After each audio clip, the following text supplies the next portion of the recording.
हरि के स्वरूप भूत 14 भुवनों का विस्तार है। यह चारों ओर से क्रम से एक दूसरे से 10 गुने जल, अग्नि, वायु, आकाश, अहंकार और महतत्व इन 6 आवरणों से घिरा हुआ है।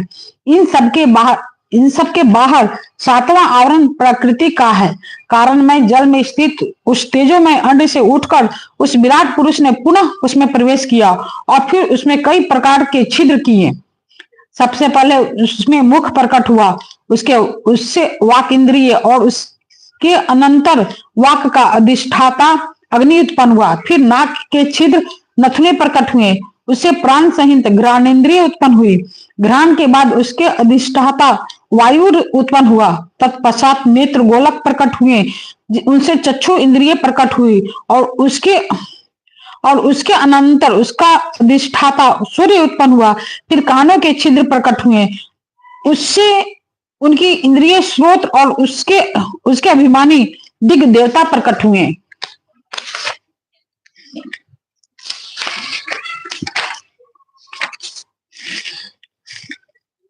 इसके बाद उस विराट पुरुष के त्वचा उत्पन्न हुई, उसमें रोम, मूछ, दाढ़ी तथा सिर के बाल प्रकट हुए और उसके बाद त्वचा के अभिमानी औषधियां, अन्न आदि उत्पन्न हुई।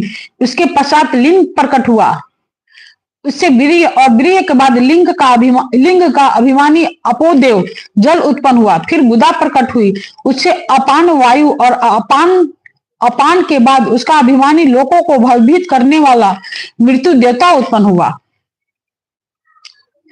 तदनंतर हाथ प्रकट हुए, उनसे बल और बल के बाद हस्तेंद्रिय का अभिमानी इंद्र उत्पन्न हुआ।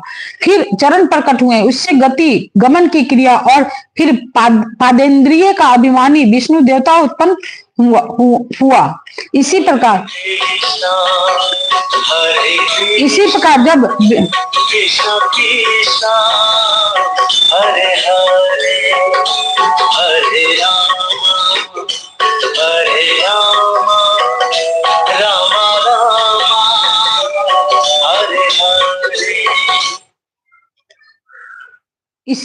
इसी प्रकार जब विराट पुरुष के नारियां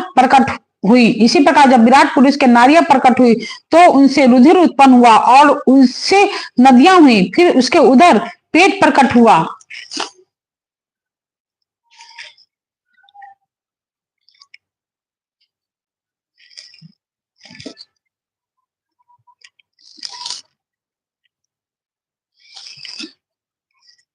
मोना देखो तो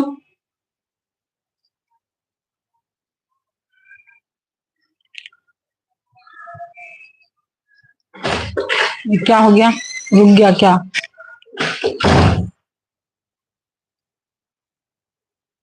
ग्लिच हो गया, फोन आने का। कौन कॉल कर रहा था? ग्लिच हो गया,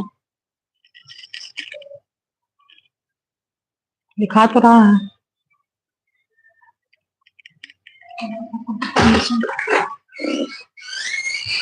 सॉरी, रुक गया मेरा नेट।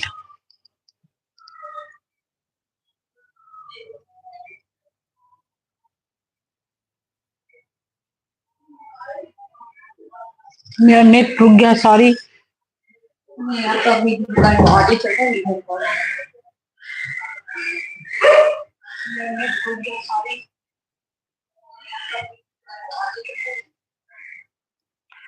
कैसे करें ठीक? नहीं वो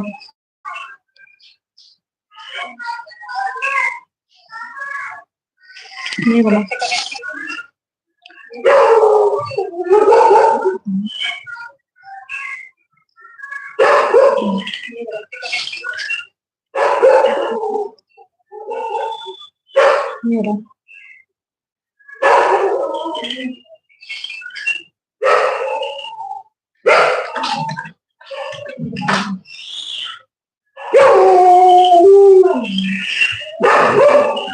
नहीं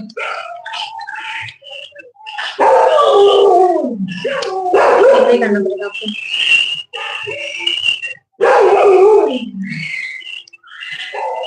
नहीं होगा।